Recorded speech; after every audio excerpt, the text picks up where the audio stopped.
Mesdames, Messieurs, bonjour. Bienvenue à la revue des grandes unes de ce mercredi.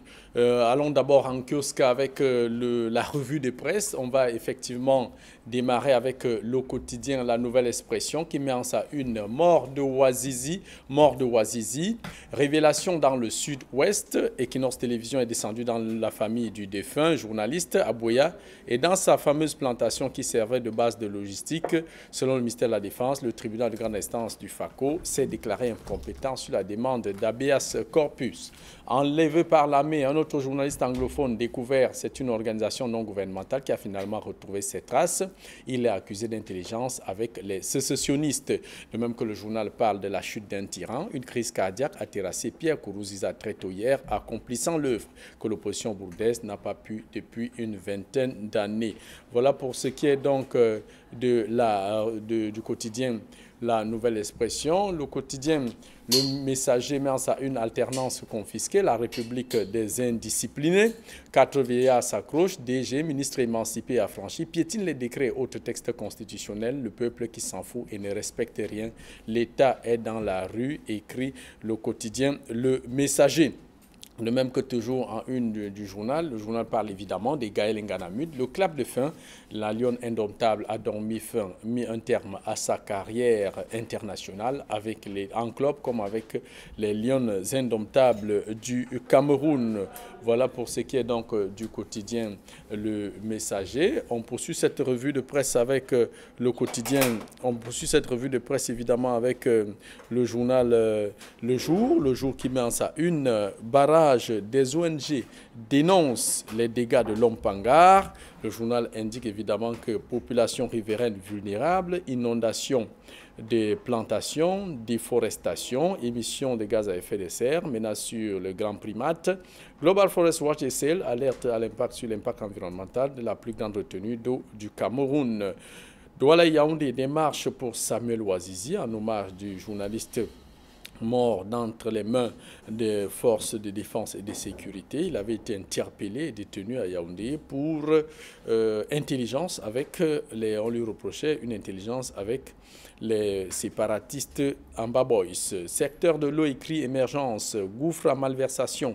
Tous les DG qui ont géré l'entreprise de service public de l'eau ont eu les démêlés avec la justice, des milliards engloutis, tandis que les Camerounais meurent de soif, écrit le journal. L'œil du Sahel, session parlementaire, les attentes des populations du Grand Nord à l'issue de cette session qui va se tenir aujourd'hui, qui se démarre tout à l'heure avec évidemment de nombreux enjeux pour ce septennat du Paul Biya. Diapason, risque d'agitation sociale, la Banque mondiale donne les raisons qui pourraient conduire à l'instabilité de nos pays. Cameroun Tribune, la session s'ouvre, Parlement, la session s'ouvre, députés et sénateurs retrouvent les hémicycles dès ce jour dans le cadre de l'ouverture de la deuxième session ordinaire de l'année législative en cours. Particularité, les deux chambres seront logées au Palais des Congrès de Yaoundé.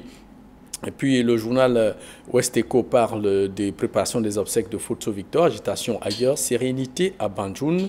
Le week-end à Banjoun a été plutôt serein avec la tenue d'une rencontre en vue de la préparation des obsèques du patriarche décédé le 20 mars dernier. Puis le journal Le Quotidien de l'économie parle des recettes pétrolières du Cameroun qui sont en chute libre eu égard à la pandémie du Covid-19. Si la situation perdue, écrit le journal, les experts prévoient que les 5 pays producteurs de pétrole de la zone CEMAC perdront une enveloppe totale de 2653 milliards 700 millions de francs CFA. De même que le journal parle du numéro d'identification unique, la plateforme des impôts bug alors que la date limite est prévue d'ici le 30 juin 2020. Les contribuables ont des difficultés à souscrire leurs attestations d'immatriculation afin de fournir aux différentes banques. Et puis on finit cette revue de presse avec le quotidien satirique Le Popoli qui met ainsi en sa une qui parle de donner pour mort le digne successeur de Paul Biya reprend du service. Le président du Sénat qui est donc rentré de son évacuation sanitaire en Europe. Évidemment, sur cette caricature, vous voyez le président du Sénat sur 2 béquilles. Évidemment, d'un côté, le corps médical qui est venu avec un brancard. Le protocole qui dit pas de brancard, il veut prouvé face à la télé qu'il est rentré gnangnan dans le langage courant, qui veut dire rentrer en pleine forme et en bonne santé. Voilà pour ce qui est donc de la revue de presse. Place à présent avec nos invités du mercredi. C'est vrai qu'on est habitué au mercredi de Casimir et Idriss. Aujourd'hui, Idriss n'a pas pu être là. Casimir Désiré Tagne, bonjour. On fera la surprise aux invités de voir qui remplace Idriss aujourd'hui. Bonjour et bienvenue à la revue des Grandes Lunes avec évidemment l'actualité qui vous a marqué. Je préfère déjà vous diriger vers Banjoun. Oui, vous faites bien de me diriger vers Banjoun Jean-Paul. Justement avec ce titre qui nous a beaucoup marqué, le titre de Ouest Echo, qui par rapport aux obsèques du patriarche dit que l'agitation c'est ailleurs, à Banjoun c'est la sérénité. Pendant que Mutation nous a dit que la mémoire du patriarche est profanée, le baobab profané. Donc nous ce matin dans nos investigations, vous savez que nous sommes également journalistes d'investigation, dans nos investigations, nous avons commencé à comprendre pourquoi il y a trop d'agitation autour des obsèques du patriarche. C'est que le patriarche aurait laissé un gros pactole d'argent pour l'organisation de ces obsèques. On parle de 2 milliards de francs CFA. Et c'est ça là qui agite tant. Vous savez que lorsque vous voyez une abeille quelque part, c'est qu'il y a quelque chose de soit de sucré ou du miel quelque part. Il y a du miel là-bas et c'est ça qu'ils veulent extraire. Donc, à Banjoun, le patriarche, d'après les informations exclusives du jeune enquêteur, aurait laissé 2 milliards de francs CFA pour l'organisation de ces obsèques. Et c'est pour ça que sa porte avait été ouverte. C'est pour cela que tout le monde, les 2 milliards sûrement ne devaient pas être couchés dans sa chambre. Ce que les gens, ceux qui ont ouvert sa porte ont ignoré. Dans tous les cas, il a laissé beaucoup d'argent pour l'organisation de ces obsèques. Et c'est pour cela que ça charrie tout ce que vous allez vu là comme agitation et autres entre les enfants et les épouses qui sont divisés en 2 camps parce que chacun veut prendre le meilleur de ces obsèques, de ce pactole-là. Voilà un peu pour cette nouvelle qui vient de Banjoun. Et donc tout se prépare dans la sérénité? Non, on ne peut pas dire que tout se prépare dans la sérénité puisqu'il y a cette histoire-là à Banjoun. On espère, pendant ce temps, il y a les préparatifs qui vont bon train, les réunions préparatoires qui se succèdent et l'agitation n'empêche pas que les obsèques se préparent et que les obsèques sont prévues pour le 20 juin comme initialement prévu. Merci Casimir Désiré Tagne, deuxième invité à cette émission qui remplace Idriss aujourd'hui. C'est évidemment le prince Aristide Gekap. Bonjour et bienvenue à la revue des Grandes Lunes. Bonjour Jean-Paul Chouniette, bonjour à mon très estimé aîné Casimir Désiré Tagne. Bonjour aux très nombreux téléspectateurs d'Equinos que je retrouve. L'actualité qui vous a marqué? Écoutez, c'est le Covid, le traitement du Covid. Et je voudrais déjà essayer de rendre hommage, parce que d'autres personnes l'ont dit, mais il faut leur redire hommage à Monseigneur Cléda, qui a trouvé un traitement qui marche. Qui est une potion magique qui marche. Je citerai 2 personnes. Il y a l'imam Modibo, avec la solution Soudikov, qui a un remède qui marche. Quand je dis qu'il marche, c'est que vous êtes testé positif, on vous donne le médicament, vous le prenez, après 1 semaine ou 2 semaines, vous allez faire le test, vous êtes testé négatif. Alors qu'au départ, vous étiez positif. Alors que vous étiez positif. Donc, c'est des témoignages qu'il faut faire. Ce n'est pas pour dire que la médecine moderne, conventionnelle ne travaille pas, mais je dis, il y a, je ne dirais pas palliatif, il y a la médecine traditionnelle. Qui a toute sa place. Qui a toute sa place. Et je voudrais inviter ici les médecins, parce qu'il y a eu un débat selon lequel les médecins ne voudraient pas entendre parler de cette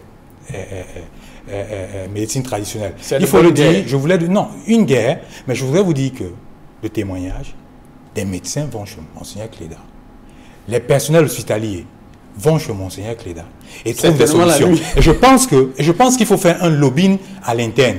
Ce n'est pas pour bousculer les habitudes, Mais lorsque nous sommes en situation de crise, il faut s'asseoir, faire la part des choses et voir ce qui est utile. Ce qui est utile, c'est que s'il y a des solutions et des remèdes qui sont testés et qui marchent dans ce temps de crise, il faut les utiliser. Il faut les utiliser. Il faut les utiliser. Je voudrais rendre hommage donc à toutes ces personnes-là de la pharmacopée traditionnelle qui ont remué les méninges pour apporter la solution afin de trouver une sorte de panacée pour nos compatriotes. En tout cas, c'est une crise pas n'importe laquelle. Jean-Paul, tu vas me permettre en 1 minute de réagir et de saluer en passant Prince Ngekam. C'est pas le sujet du jour. Je le sais, mais c'est suffisamment important. Vous savez très important. La Covid est en train de décimer les populations. Encore et Par encore. rapport à ce que M. Aristide Ngekam venait de dire, le meilleur témoignage aurait été celui des malades qui sont guéris. Parmi ces malades, il y a le numéro 1 de la région du littoral. Qui l'a dit? Samuel Dieudonné Iva Dibois. Mais qui n'a jamais dit que c'est le produit de Monseigneur Cléda qui l'a soigné. Vous le savez, c'est Samuel Cléda qui soigne le gouverneur du littoral. Mais quand il dit qu'il est guéri, il salue Dieu, il me remercie Dieu, mais il ne le dit pas. Il ne dit pas que c'est grâce de Dieu. Il devait le dire, il devait le témoigner et dire que c'est grâce à Samuel Cléda qu'il est guéri. Pour ceux qui Casimir connaissent la spiritualité, ont une grande spiritualité, savent que tout ce qui est fait, se fait avec la main de Dieu. Ce sont, et même dans les prières, on dit que les médecins soient inspirés. Même sans remercier directement Monseigneur Samuel Cléda, il a remercié Dieu qui est Samuel Cléda qui est un serviteur de Dieu. Oui, mais il faut aller. Je voudrais sortir en disant. Non, c'est pas le sujet. C'est pas le sujet. Je voudrais sortir en disant qu'il faut faire un tour dans les formations sanitaires catholiques pour voir le chemin de croix que les gens font pour avoir le médicament. Le chemin de croix. Et c'est en cela qu'il faut les aider. C'est en cela qu'il faut les aider. Parce que dans la répartition, dans les hôpitaux catholiques, on prend 50 personnes par jour. Mais vous avez des gens qui se lèvent à 2 h du matin. Je dis bien 2 h du matin pour être parmi les 50. C'est compris, Président Aristide. On va fixer les préalables. Hein. On a beaucoup de sujets. On va aller véritablement. Il ne faudrait pas de développement assez long, sinon on n'en finira pas. On démarre donc avec cette une du quotidien, La Nouvelle Expression, qui parle de Samuel Ouazizi. La famille rejette les déclarations du ministère de la Défense, à savoir que Samuel Ouazizi est mort d'une maladie, d'un malaise général. Il y a aussi le cas de Kingsley Mfumunyon Djoko, qui est détenu au 7. Casimir Désiré Tagne, sale temps pour les journalistes? Oui, j'ai l'impression, parce que on connaît le cas Samuel Ouazizi, c'est ce qui est à la une de toute l'actualité. Encore qu'on n'a pas permis à la corporation de célébrer ou alors de revendiquer la mort de leur confrère. Donc votre interrogation est bien juste à sa place. C'est un sale temps très grave pour les journalistes. Encore qu'au moment où on est en train de parler, et puis il faudrait que je le dise en passant, le ministère de la Défense a découvert une nouvelle cause de mort des journalistes, sepsis, très grave. C'est-à-dire, c'est un mot que moi, je n'avais pas encore appris du haut de mes 30 ans de métier de journaliste. Vous ne faites pas la médecine, vous ne faites pas la médecine. Je comprends. Mais je ne crois pas, vous savez que le journaliste mène à tout. Oui. Lorsque je parle de maçonnerie, je n'ai pas besoin d'être sauf que ça ne vous a pas mené à cette maladie. Je parle de l'informatique. En tant que journaliste, je n'ai pas besoin d'être informaticien. Allons-y, Casimir. Bon, pendant qu'on en parle, voilà qu'on découvre un autre journaliste. Et là, je voudrais tirer un coup de chapeau à l'ONG Mandela Center. International Center. Il faut le dire, qui est basé à Banjul. Peut-être que les gens ne le savent pas. Je voudrais lui tirer un coup de chapeau parce que c'est Mandela Center qui révèle qu'il y a un autre journaliste du nom, journaliste anglophone en plus, du nom de Kingsley Fumuyon, qui a été arrêté arbitrairement depuis le 15 mai 2020 et qui n'a été découvert que récemment, le 8, il y a 2 ou 3 jours. Alors, il est passé, on l'a découvert au niveau du service central des recherches judiciaires de la gendarmerie nationale. De la 7, plutôt à Yaoundé, alors qu'il a été arrêté à Bonabéry. N'eût été cette découverte de Mandela Center, peut-être que ce journaliste aurait subi le même sort que Samuel Ouazizi, qui décède le 17 août 2019 et on vient en 2020, en juin 2020, nous révéler que c'est... 9 mois et 3 semaines. Ça, c'est parce que peut-être c'est parce que s'il est mort de sepsis, comme on l'a dit, c'est peut-être la cause de ce genre de maladie. Quand on meurt de sepsis, on doit retrouver le corps 10 mois après. Donc, dans tous les cas, j'ai l'impression que c'est vraiment un sale temps pour les journalistes. Et je me demande bien qu'est-ce que les autorités, qu'est-ce que les militaires redoutent tant aux journalistes. J'ai l'habitude de dire, un journaliste n'a jamais fait un coup d'État. Un journaliste n'a jamais posé des actes. Le journaliste est là pour ses missions. Et le journaliste peut approcher tant le criminel que l'innocent.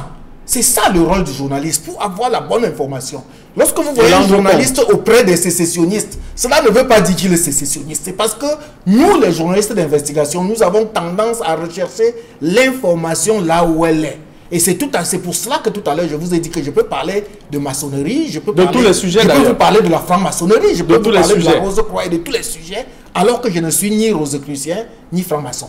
Alors, Prince Aristide Ngekap, justement, hier, il y a eu ce procès, alors cette audience à Buea qui était très courue, où les confrères, certainement la famille du disparu, attendaient évidemment qu'on ouvre l'audience, même si l'incriminé n'est pas là. Mais à la surprise générale, malgré cette réception de l'habeas corpus, le juge s'est déclaré incompétent pour traiter de cette affaire.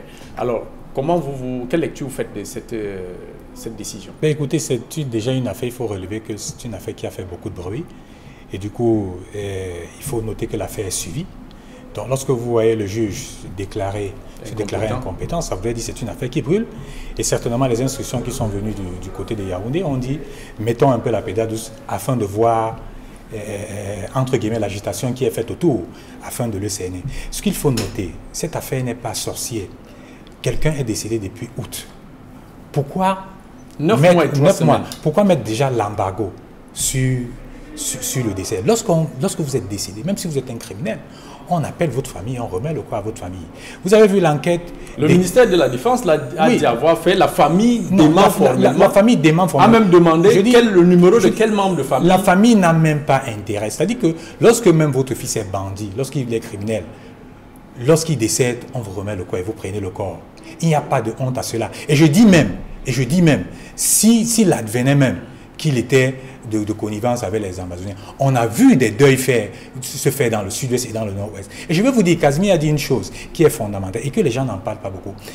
Les gouvernants, nos gouvernants, que ce soit les forces de maintien de l'ordre ou les autorités militaires, il faudrait qu'ils se mettent déjà... Il faut déjà, pour le comprendre, et moi je vois le débat, la presse divisée là-dessus, il faut déjà se mettre à la place du journaliste, connaître ce que c'est que le métier du journaliste, pour mieux apprécier, pour savoir s'il est de connivence. Moi, je vais vous parler d'un cas qui est personnel, qui est le mien. Je suis le premier journaliste à interviewer Sissi Coucou Ayouk Tabé. Mais ça charrie. Qui est un chef... qui était encore, je dis bien qui était encore au Nigeria. Mais pourquoi je l'ai fait? Parce que je voulais comprendre. C'est-à-dire qu'au-delà de ce qui se disait sur les réseaux sociaux, les communiqués et tout, faire comprendre. Échanger avec lui pour comprendre, pour qu'il donne ses motivations. Et je lui ai posé 11 questions qu'il a bien voulu détailler. Et je pense que à cette époque-là, il y a des gens qui m'ont appelé pour dire, écoute, on va t'arrêter, on va faire ceci. Mais je lui ai expliqué que c'est vous qui gagnez, même à comprendre ce qu'il veut. Ses motivations. Ses motivations. C'était pour informer. Mais ça ne fait pas de moi un sécessionniste ou alors un partisan de Sisikou Ayouk Tabé. Mais il s'agit de ça. Il faut déjà le comprendre. Ceux qui interpellent les journalistes, ceux qui disent que comme Casimir est très proche de tel, forcément il partage l'opinion de tel. Vous, Jean-Paul Chunel, vous traitez de tous les sujets. Les sujets par exemple du RDP, les sujets du SDF, les sujets du... Mais pour autant, est-ce qu'on doit vous taxer d'être partisan de tel? Est-ce que vous partagez l'idéologie ou alors l'opinion de cette personne? Vous êtes là pour rendre l'information. Il faudrait déjà que les gouvernants puissent se mettre ça dans la tête et l'intégrer. Ce jeu de mesquinerie qui se fait généralement entre le pouvoir ou alors les hommes du pouvoir et la presse, c'est un jeu. C'est un jeu pernicieux. Et je demande aux confrères de rester professionnels, c'est-à-dire de garder une certaine distance. On peut échanger avec des gens, on peut rendre compte des activités d'un certain nombre de personnes, mais pour autant, ça ne voudrait pas dire qu'à titre personnel, on partage cette opinion. Donc, il faut déjà l'intégrer. Et il y a cette manie-là que les autorités militaires, les journalistes, un journaliste qui devient un agent de renseignement, cesse d'être un journaliste. Cesse d'être un journaliste. Et je voudrais vous dire, dans la communication, dans les relations entre le journaliste et ses différentes sources, même pour amener que ce soit la personnalité ou la source à parler, il faut déjà l'entretenir. C'est toute une école. Moi qui ai interviewé, qui ai accordé un entretien à Sissoko, il a fallu que je l'entretienne, que je le rassure. Peut-être que je suis... il peut même croire que je suis une top qui est venu l'espionner. Il faut que je le rassure et que je lui présente les conditions qu'en réalité, je voudrais comprendre parce que c'est une affaire qui est un peu dans l'embargo, où les dirigeants disent des choses qui sont contredites, mais qu'ils s'expriment afin que tout le monde puisse comprendre. C'est suffisamment important que l'on comprenne que le journaliste, en dehors d'informer et d'éduquer, peut même aider les gouvernants à tirer leur attention. Et je vais vous rappeler, comme l'a fait tout à l'heure Prince, en 2003, au sommet France-Afrique. Rappelez-vous très bien, lorsqu'on se retrouvait en conférence de presse avec plus de 1000 journalistes, entre Jacques Chirac et Paul Biya, c'est Casimir Désiré-Tanier. Entre autres, Séverin Tchonke avait posé une question, Charles Dongo avait posé une question, il y avait autres aussi questions, et Casimir Désiré-Tanier avait posé la question sur le dialogue au Cameroun. Et c'est juste qu'aujourd'hui, on n'a jamais fait ce dialogue. Et voilà le genre de choses où le journaliste est utile, non seulement pour les populations, mais également pour les gouvernants. Kazim Désiré-Tanier, pour rester sur le cas de Samuel Ouazizi, il a été maintenu, sa mort a été, son décès est resté secret pendant 9 mois et 3 semaines. La question qu'on peut se poser, pourquoi avoir entretenu ce secret pendant 9 mois et 3 semaines pour à la fin attendre que Equinox annonce que le journaliste est décédé et que le ministère de la Défense fasse un communiqué? Je souhaiterais même que le même ministère de la Défense donne seulement un début de preuve qu'ils ont avisé ou bien qu'ils ont alerté la famille sur le cas. Les membres de la famille ont posé cette question. Je souhaiterais qu'ils disent que voilà la personne que nous avons appelée. Il y a encore des preuves. Et même le numéro de téléphone. Il y a toute possibilité de prouver que nous avons saisi la famille dès que l'infortuné est décédé depuis 10 mois et ils n'ont jamais rien fait. Vous croyez sincèrement qu'une famille peut être au courant que sa personne est décédée et continuer à aller au tribunal? Les avocats continuent à aller au tribunal tous les jours et l'affaire est renvoyée au 9 juin, c'est-à-dire hier. Et pour que hier, le même tribunal vienne se déclarer incompétent. Donc je dis, on ne sait pas finalement dans quel genre de pays on est, on ne sait pas quel genre de vaudou on est en train de jouer. Et le responsable du ministère de la Défense qui a fait ce genre de déclaration, voilà, le chef de la division de la communication, le capitaine devrait se corriger. Et puis, il faudrait maintenant, qu'est-ce qu'il faut faire? On souhaite seulement qu'on remette le corps de notre confrère à sa famille, à la corporation, pour qu'on lui accorde une sépulture digne de cela. Vous qui avez interviewé Ayouk Tabé, qui est présenté comme chef sécessionniste, lui il est en détention, il n'a pas été, il n'est pas mort malgré les pires conditions carcérales.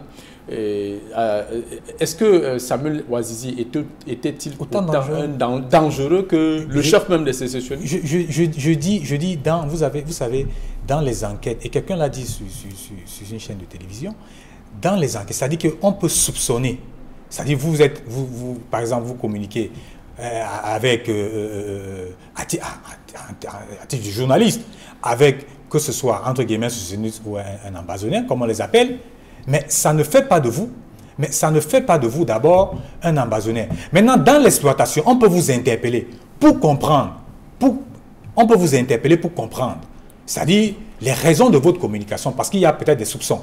Mais pour autant, on doit respecter vos droits. On doit respecter vos droits. Je peux le dire, je suis convaincu qu'il y a une situation malheureuse qui s'est passée. Et notre confrère en est mort. Mais il faut avoir le courage pour que l'image du Cameroun ne soit pas présentée comme un pays de torture.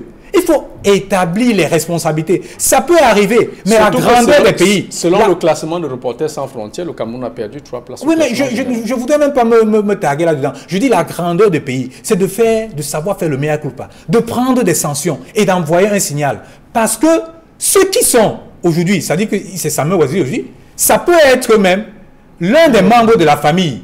Vous savez, le système change. Le système est quelque chose de froid. Ça dit que le système, ce sont les leviers, les personnalités qui composent ce système. Vous pouvez être de l'autre côté un autre jour, et ceci vous arrive. Et c'est pour ça qu'il faut résoudre les problèmes structurels. Lorsque vous résolvez les problèmes structurels, vous n'avez pas de problème concret. Et je voudrais ici féliciter l'action menée par le SNJC qui, hier, voulait aller remettre une lettre au gouverneur, mais qui a été encerclée dans tout Bonanjo, sous le prétexte que il y avait une manifestation. Il n'y avait pas de manifestation. Les confrères sont allés remettre une lettre. On a vu les journalistes de recevoir le gouverneur de la région du Sud. Mais les confrères ont été encerclés, épiés sur la place de Bonanjo, comme si... C'était des gros malfrats. Je pense que pour sortir ce sujet... Il nous reste 6 minutes. Je pense que pour sortir ce sujet, il faut établir les responsabilités. Le Cameroun n'est pas un endroit. Je vous dis, j'ai l'habitude de le dire, le Cameroun n'est pas un endroit. Le Cameroun est un pays. Il faut établir les responsabilités. Il faut avoir le courage d'établir les responsabilités. C'est compris. Si c'est une bavure ou bien c'est un événement malheureux, il faut établir les responsabilités. C'est compris. Pour appliquer les sanctions. Pour que cet état des choses... Qu'est-ce qu'on en veut aux journalistes? S'il vous plaît, on n'épuisera pas les sujets. Vos développements sont assez longs, ce qui fait que ça nous bouffe beaucoup de temps. Deuxième sujet, alternance confisquée à la une du quotidien Le Messager. La République des indisciplinés, Casimir Désiré Tagne, 4 vieillards s'accrochent, DG ministre émancipé, piétine décret et autres textes constitutionnels. Le peuple s'en fout. Comment comprendre? Comment en est-on arrivé à Casimir Désiré Tagne? En première année de droit, on nous avait appris que on lit les moutons par les cornes, mais on lit les hommes par les lois. Malheureusement, au Cameroun, les lois ne sont plus respectées. La constitution même de la République n'est pas respectée. Regardez le fameux article 66 sur la déclaration des biens qui a été promulgué depuis une vingtaine d'années. Personne ne l'a respecté jusqu'à maintenant. Je me rappelle, il y a quelque temps, un premier ministre, le précédent premier ministre, Philemon Yang, pour ne pas le nommer, l'a remplacé, a pris un acte, un décret, rétrocédant les marchés aux communes des arrondissements. Et là, je crois, il y a un seul maire, Maître Denise Fampou, qui a essayé d'organiser pour récupérer les marchés tels que la loi le dit, mais elle a été complètement mise à l'écart. Elle a été même ignorée par ses pairs, par les autres maires. Donc, même les Camerounais ne savent même pas souvent de quel côté se trouvent leurs avantages. Donc ça, c'est deux exemples que j'ai pris pour que l'on comprenne la pertinence du dossier. Le dossier sur 4 pages que le Messager a publié ce matin avec 7 tableaux. J'espérais tout simplement que chacun lise les 7 tableaux, les 4 pages du Messager ce matin, pour comprendre que nous sommes gouvernés par des indisciplinés et comme on le dit souvent, le poisson pourrit par la tête. La tête, c'est le sommet, le président de la République, le président du Sénat, le président du Conseil économique et social, le Premier ministre, et voilà la tête du Cameroun qui ne respecte pratiquement rien. Pour résumer un peu à nos téléspectateurs, la République des indisciplinés, le mal à la loi, tableau noir et sombre de l'habitude et des mauvaises habitudes, le silence assourdissant du Conseil constitutionnel sur la violabilité de la constitutionnalité des lois, bienvenue au royaume de l'impunité avec cette image des forces du maintien de l'ordre. En tout cas, les mauvais arbitrages de Paul Biya, injustice et arbitraire, comprendre la faillite morale de la société, tout le Cameroun est dans le règne de l'impunité et l'incivisme. Oui, Prince. Je pense que le dossier du Messager fait une sorte d'autopsie du mal du autopsie diagnostique. Autopsie diagnostique du mal du Cameroun, du mal que vit le Cameroun. Un mal très profond. Le titre et le prétexte, le Messager dit. Quand vous voyez le titre, il va vers une conclusion en disant ce sont un groupe d'amis qui ont un certain âge, qui ne veut pas lâcher le pouvoir, qui nous ont laissé qui nous ont plongé dans cette léthargie. Je voudrais dire que je ne voudrais pas faire ici le procès de la vieillesse. Parce que tout le monde va vieillir, ça c'est une évidence. Il faut faire le procès de la gouvernance au Cameroun. Parce que si vous voulez faire le procès de la vieillesse, je me souviens en 2004, c'est le remaniement en 2004, il y a eu une vase des jeunes avec Polycarpe Ababa au Languena. On a vu ce que ça a donné. Donc le problème du Cameroun n'est pas le problème de la vieillesse au pouvoir. C'est un problème de gouvernance. C'est un problème de mal-gouvernance au Cameroun. C'est un problème où on a toujours envie de résoudre les problèmes comme si on faisait les problèmes cosmétiques, au lieu de résoudre les problèmes structurels. Je voudrais faire une digression sur une actualité qui est par exemple le Covid avec le ministère de la Santé, où un ministre passe le temps à tweeter et qui est apprécié alors qu'il faut résoudre les problèmes structurels. Lorsque vous résolvez les problèmes structurels, vous n'avez pas besoin de venir en sapeur-pompier pour intervenir sur Le Cameroun a un problème de gouvernance de fond. Il faut résoudre les problèmes structurels pour que vous, Jean Pouchina, lorsque vous avez un problème aux impôts, ou bien dans un hôpital, vous ne soyez pas appelé quelqu'un pour intervenir. Donc, c'est ça le problème du Cameroun. Et sur le plan de la gouvernance, c'est quelqu'un qui dirige un bateau. Si la personne ne sanctionne pas suffisamment, ne fait pas le casting, ou alors, évidemment, il y aura cette indiscipline. Ça veut dire que lui-même, il a un problème. Voilà, mesdames, messieurs, le gendarme de l'antenne est déjà là, Carlos Binoué. Nous sommes arrivés au terme de cette édition de la revue des Grandes Unes. La pensée du jour, Slovo pravdi veshit bolshi shem vesmir. Slovo pravdi veshit bolshi shem vesmir. En tout cas, les Russes me comprennent très bien. C'est un proverbe russe qui signifie une parole de vérité pèse plus lourd que le monde entier. Une parole de vérité pèse plus lourd que le monde entier. Madame, monsieur, c'était tout pour cette édition de la revue des Grandes Unes. Restez scotchés sur les programmes d'Equinox Télévision avec 10-12 de Zénith qui démarre dans quelques instants.